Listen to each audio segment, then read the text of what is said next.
Dave Scott, Hub Media today. I'm joined by Barb and Anstead from Dover Apothecary. Wow, after all these years of doing this, I'm struggling still. Isn't that amazing? We're talking about throwing spaghetti against the wall today, folks. Just so you know, Barb's quite the chef at home, and apparently she throws her spaghetti against the wall. I did not know this. But there's a health reference here, obviously, that we're going to talk about today. And I'm going to throw this question to you for later on because I want you to talk about what you're talking about first. And I had mentioned to you off air about seasonal eating habits because I'm sort of going through that and I wanted to check in on about what that's all about. But first, let's talk about throwing the spaghetti against the wall. All right. Good to see you, Dave. Good to be seen.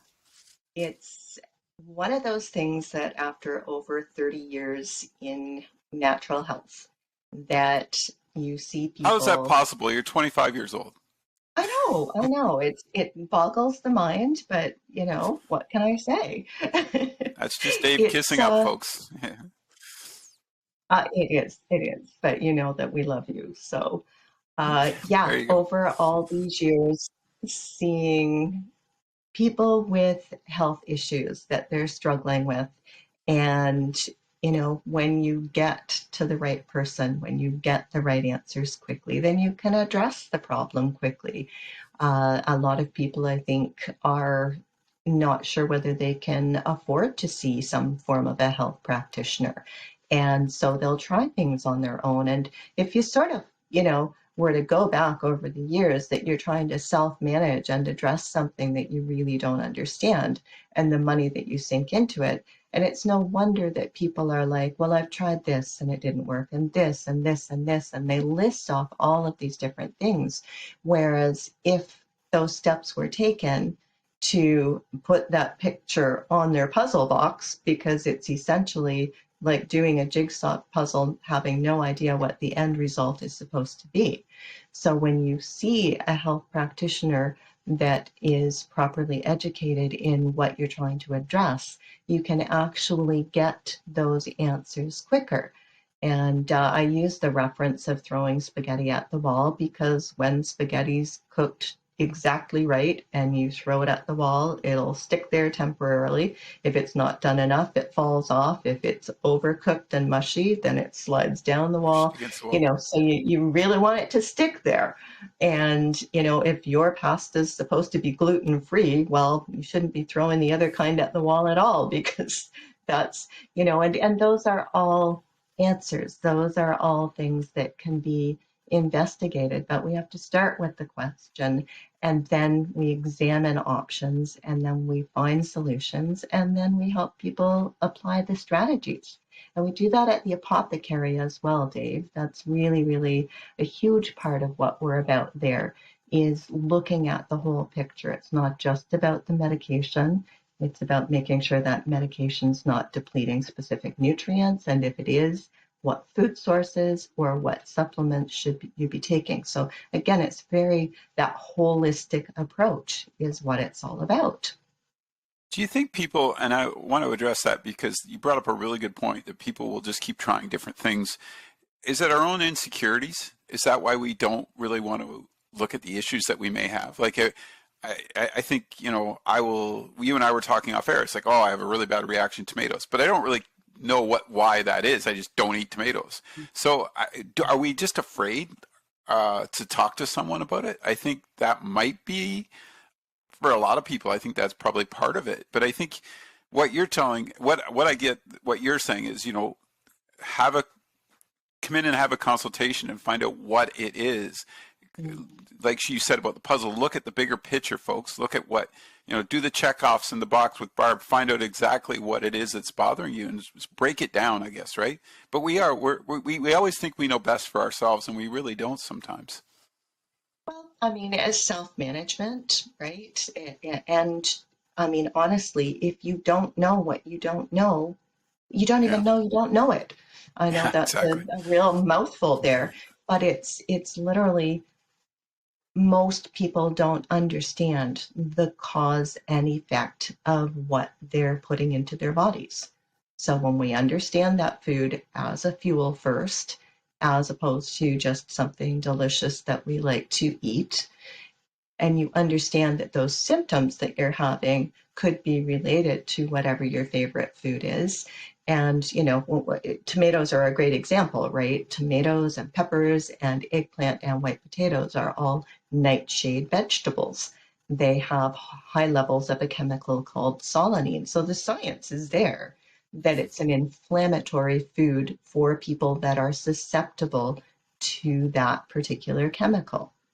But it depends on your body. Some people will thrive on that food. So it's learning about your body. It's having that desire to understand what it means, because we can put band-aids on anything. And whether that be medication, whether that is in a more literal sense, we can cover things up as long as we want. But if we're not listening to what is actually going on, what's underlying, then we risk it becoming a more permanent problem, leading to more chronic dis-ease in the body. So it really behooves us to, have that conversation, an initial assessment, even if somebody just wants to fill out a nutrient assessment to see that cause and effect. It's a quick and easy tool. It's relatively inexpensive.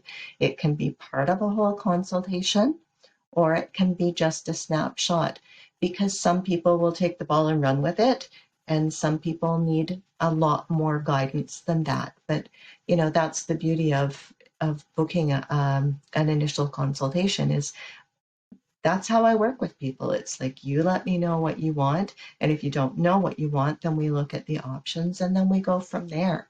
But it's really, everything is uniquely based on that person, because that's not going to be the same for the next person. Right. The nutritional factor too is probably critical. Like, I don't think, when you look at what society eats today and what it doesn't take in properly, that, I think, to me, that strikes a chord right there. And does that sort of fit in with the metabolic program that you're doing? Does all that sort of come together? Completely, with all of the science behind it, because, that plan that's created is uniquely yours. Nobody else will have the exact same food plan as yours. And your blood work, it's all sorts of factors that are brought in for that. And, to look at a plate of food that's in front of you that's being created from what's on your plan and realize, like, this is your perfect fuel.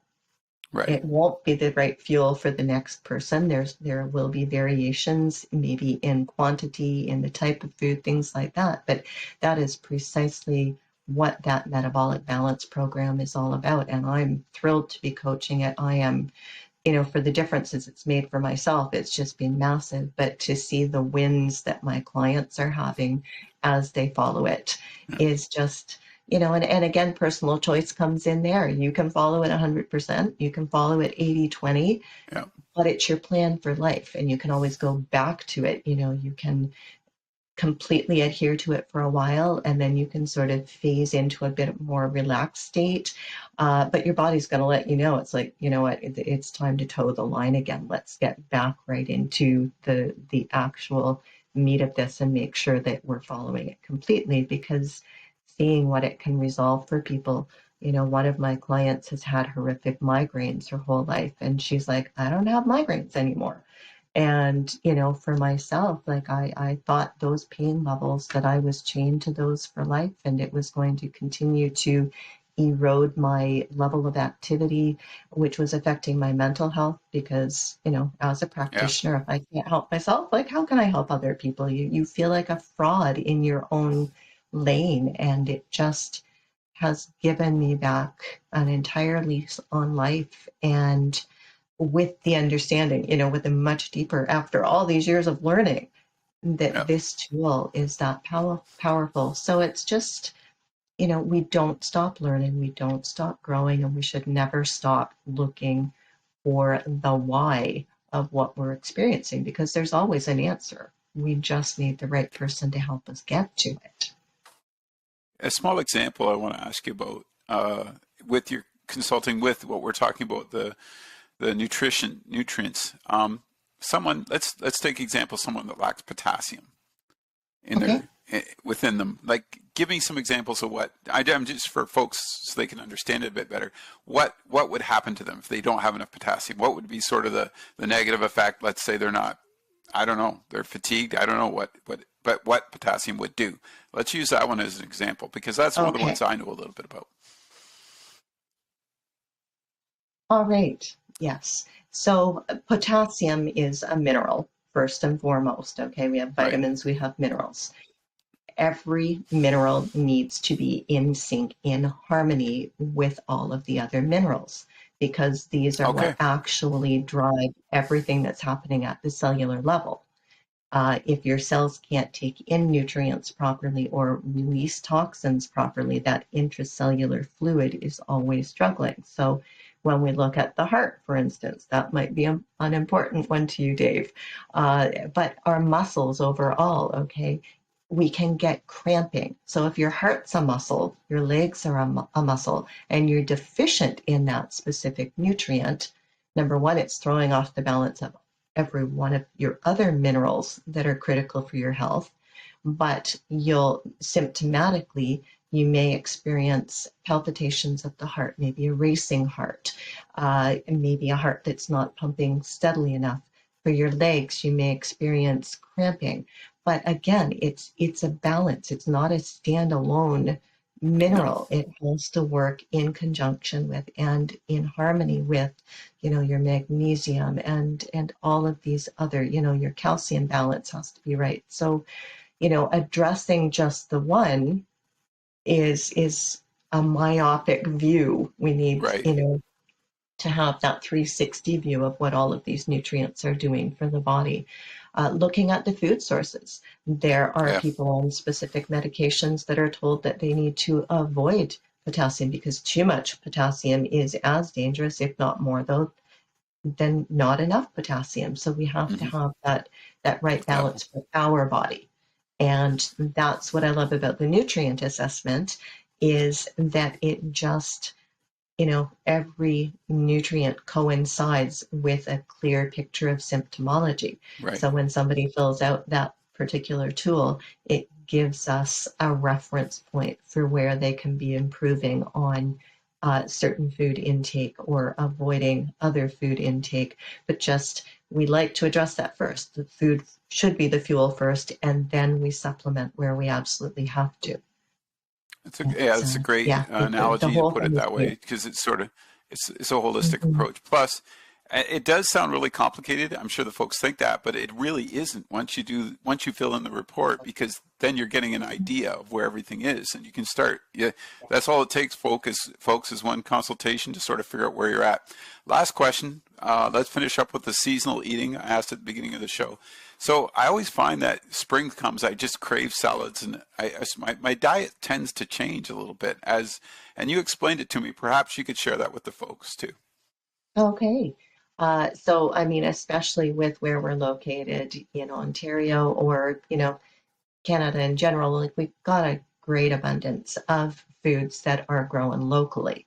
And people often in the fall find that they're gravitating for those root vegetables. Those we see them as comfort foods. So whether it be potatoes or sweet potatoes, turnips, carrot, just anything that grows under the ground is really mineral dense. They're also a starchy food, but come springtime, we switch lanes. The body generally will have an innate desire for the foods that have suddenly become abundant and available to us. And those foods are often very alkalizing. Okay, so they're an alkaline food for the system. So they're reducing and removing acid, which those fall foods tend to accumulate acids in our system. And it's so fascinating because our body temperatures and our biorhythms and our circadian rhythms and our sleep cycles, like everything is connected to as our seasons change. And that's what I love. Like I love living in a place that we have those four Yeah. seasons. But yeah, that urge for those spring vegetables is very instinctive. We are Okay. geared to be seeking those things out because that helps your improve the bloodstream, which the blood gets sluggish over the winter. right? Without those fresh foods. We want to be moving more. We're usually drinking more Yeah. water. We're getting out into that fresh air and sunshine and getting, producing more vitamin D. But those foods are supporting the blood, they're supporting the liver, the detox organs. So, for everything lymphatically that's gotten sluggish over the winter, those foods are assisting those processes, and it's hugely important, very, very valuable. And people that don't shift gears into those foods are going to continue to feel liverish, they used to call it in the olden days, or very sluggish. So, once we navigate over to those things, we generally start to find that we have more vibrancy, more energy, more color to our skin. Yeah, it's a really, really good thing. And it's local, right? Yeah. Your seasonal foods are your local foods. They haven't been sitting in transport. They haven't No. been picked in a state where they weren't actually even ripe yet. So their phytonutrients and all these amazing nutrients are at their peak. And that's a really beautiful way to be nourishing our bodies. Perfect show today. I really appreciate you taking the time. Get out there, folks. Enjoy the nice weather. And stop at Dover Apothecary. Talk to Mike, talk to Barb about a consultation on your body's health. Thanks for doing this, Barb. Take care. You're welcome, Dave. Great to see you.